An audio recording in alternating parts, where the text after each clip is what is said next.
Dalam buku The Joyful Science, Friedrich Nietzsche menulis, bagaimana jika kesenangan dan kesengsaraan adalah hal yang saling mengikat. Jadi siapapun yang menginginkan salah satunya akan juga mendapatkan bagian yang satunya lagi. Atau siapapun yang sangat menginginkan kebahagiaan surga harus siap melewati derita kematian. Dan seperti itulah keadaannya. Menurut saya ini adalah salah satu pemikiran Nietzsche yang luar biasa. Kesenangan dan kesengsaraan tidak dapat dipisahkan. Coba kita lihat dialog dua orang ini. Yang satu adalah seorang pria kaya yang menghabiskan sebagian hidupnya mengejar materi. Di usia 40, dia akhirnya memiliki semua yang dia impikan. Tabungan miliaran rupiah, mobil-mobil mewah, pakaian desainer luar negeri, rumah besar, dan posisi yang bagus di perusahaan tempatnya bekerja, serta istri yang cantik. Di sini saya tuliskan istri sebagai hal yang berhasil dia miliki. Sejak kecil ia telah memiliki impian yang ia damba-dambakan. Memiliki pekerjaan yang baik, menghasilkan banyak uang, istri yang cantik, dan dia yakin dengan demikian dia akan mendapatkan kebahagiaan. Di usia 40, setelah bertahun-tahun penuh kerja keras dan berhasil mendapatkan apa yang ia impikan, dia mulai sadar bahwa dia tidak se-happy dulu saat dia memulai karir dari bawah. Hal ini membuat dia mengalami krisis secara psikologis. Apa yang selama ini saya kejar? Apa tujuan dari semua ini? Dia melihat bahwa yang dia miliki semata-mata hanyalah benda atau materi.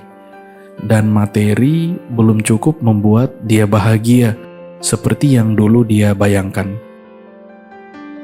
Dia lalu memutuskan untuk berhenti bekerja dan memilih untuk mengurung diri di rumah, di kamarnya.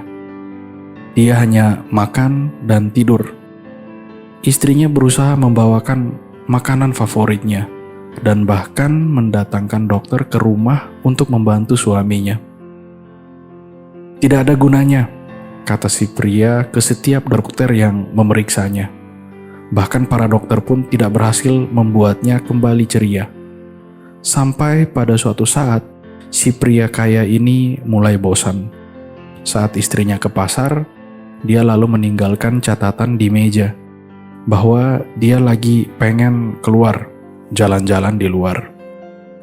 Saat di jalan, dia melewati seorang pengamen yang sudah ngamen bertahun-tahun di persimpangan jalan yang sering dia lewati. Pengamen ini pakaiannya lusuh dan lagi main gitar di pinggir jalan. Dia terlihat sangat tidak terurus, tetapi apapun kondisi pengamen itu, dia tetap tersenyum dan terlihat bahagia setiap hari.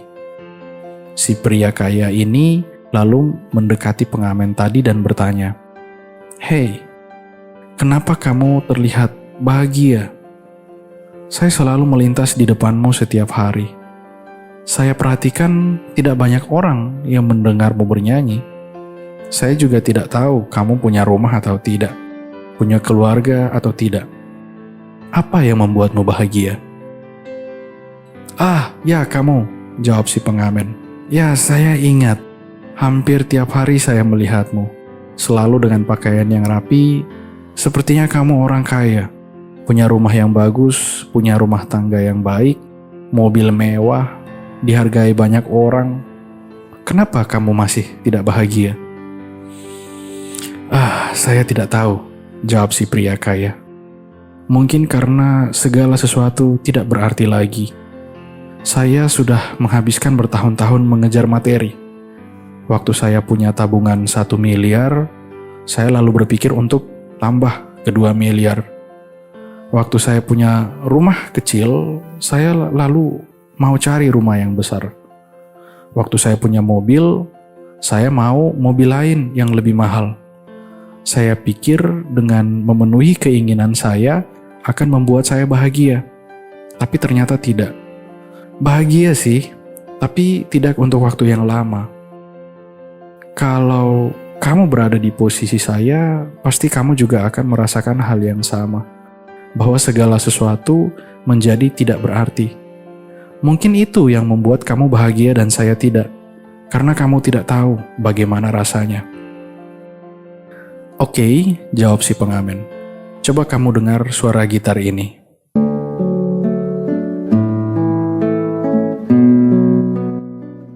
Merdu kan? Tanya si pengamen. Ya, lalu kenapa? Artinya apa? Kenapa harus ada arti, kata si pengamen.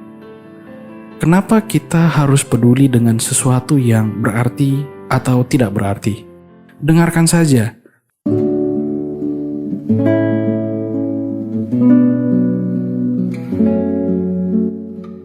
Tidakkah kamu merasa riang? Ya mungkin, jawab si pria. Apakah dengan demikian saya bisa memiliki rasa bahagia yang kamu rasakan dengan mendengar? Kamu ini kenapa, kata si pengamen, selalu ingin memperoleh sesuatu. Mau uang, kejar uang. Mau mobil, kejar beli mobil. Dan sekarang kamu lihat saya punya sesuatu, dan kamu ingin memilikinya juga. Apa bedanya? Saya mungkin tidak punya segala sesuatu yang kamu miliki, tapi saya mau kasih tahu kamu satu hal yang mungkin belum pernah kamu dengar. Kamu pikir kebahagiaan datang jika orang berhasil meraih sesuatu yang diinginkan. Jika demikian, kebahagiaan itu tidak nyata. Kebahagiaan bukan terletak pada kesenangan. Kesenangan dan kesengsaraan itu seperti dua sisi mata uang yang tidak bisa dipisahkan. Ini datang dari keinginan. Kamu tidak bisa memperoleh kesenangan tanpa mengorbankan sesuatu. Orang akan senang jika dia berhasil mendapatkan sesuatu yang dia inginkan, yang berarti sebelumnya dia tidak memiliki hal itu. Dan kesadaran bahwa kamu tidak memiliki sesuatu yang diinginkan, itu tidak nyaman dan terkadang menyakitkan. Jadi, selama kamu memiliki keinginan, kamu akan selalu merasakan dua hal ini, gembira dan sengsara yang setimpal.